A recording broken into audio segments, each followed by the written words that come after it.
Hello, hello!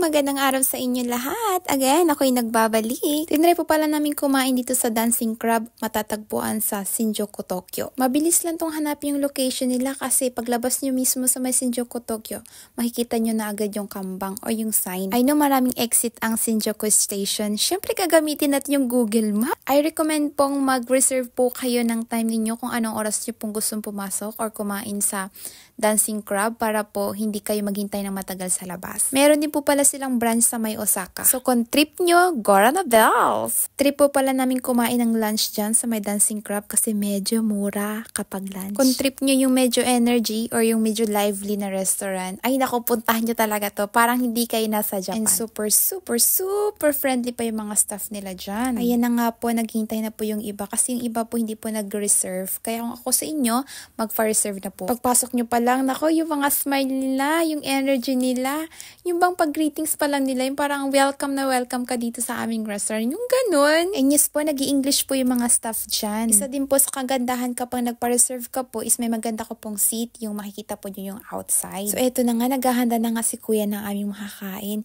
O nga pala, magkakamay po pala kayo niyan, mag-gloves po kayo. So recommend po pala nila na mas better na hindi po magsuot ng kulay puti kasi po may possible na tatalsik yung sauce. Ang in-order po pala namin ay shrimp combo bag lunch at crab combo bag lunch. Ililink ko na lang po sa baba yung website nila. Nandun na po yung mga menu at kung paano po kayo magpa-reserve. Uy, ang sarap talaga itong salad na to. Tsaka pwede nyo pong palagyan ng maraming cheese kung gusto nyo. Nung time na yan, hindi na ako nag-breakfast kasi nga sabi ko nga gusto ko magutom para marami ako makain. Oo nga pala, eat all you can nga pala yung bread chan tsaka yung chicharon. Kaya nako, hindi kayo lugi dahil sa 2,500 nyo tsaka 3,000 ninyo. Shrimp combo at crab combo yung in-order namin. Gusto sana namin itry yung iba't iba nilang sauce kaso daw hindi daw pala pwede. Dapat daw isang sauce lang.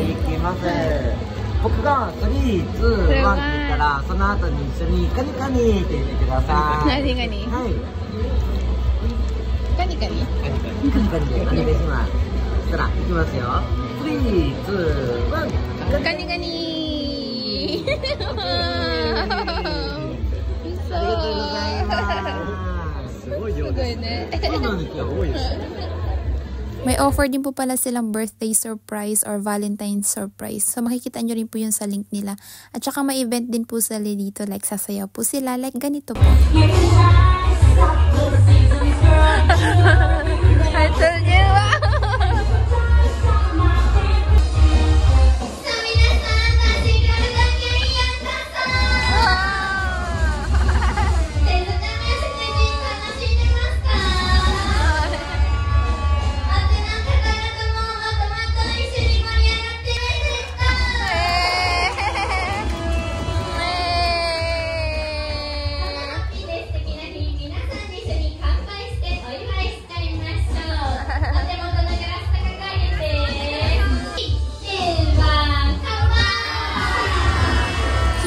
Cheers! After po namin dyan, naggala naman po kami sa tabi-tabi. Kaya ako napapansin nyo na sa tabing ilog kami at may mga boat.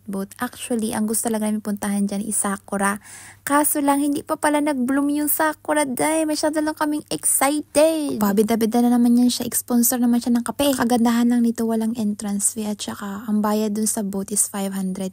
Hindi na kami sumakay dyan kasi nagawa na rin namin yan sa Hokkaido. Napaisip nga ako siguro kapag nag-bloom yung Sakura ng time na yan, sobra sigurong ganda. Lalo na sa gabi tapos may mga lights tapos magsakay kayo ng boat. Ay, napaka-romantic tay. Tapos ihulog mo yung partner mo sa may ilog, no? Sabihin mo, puro ka lang pagad na, wala ka namang ambag. Oy, char-char lang yun sa atin, ha? After na nga namin maglakad-lakad dyan, pumunta na din kami dun sa Imperial Palace. Yun, no, sa haba-haba na nilakad namin, may kaisa-isang puno talagang nagbulaklak. Oy, ang swerte, hindi lugi. Nung time na yan, pumasok na kami sa Imperial Palace. Kaso lang, tinanggal na po daw yung bahay ni Emperor, nilipat na po daw sa iba. Yun na nga, paibida-bida naman yan siya. Kasi wala naman yan siya magawa, kundi ganyan lang, pa-entertain. Pero wala yung siyang ibang kahit ni piso. O siya, see you in my next vlog. Tatalon pa yan siya. Mali mo daw, tumangkad. Salamat! Mata na!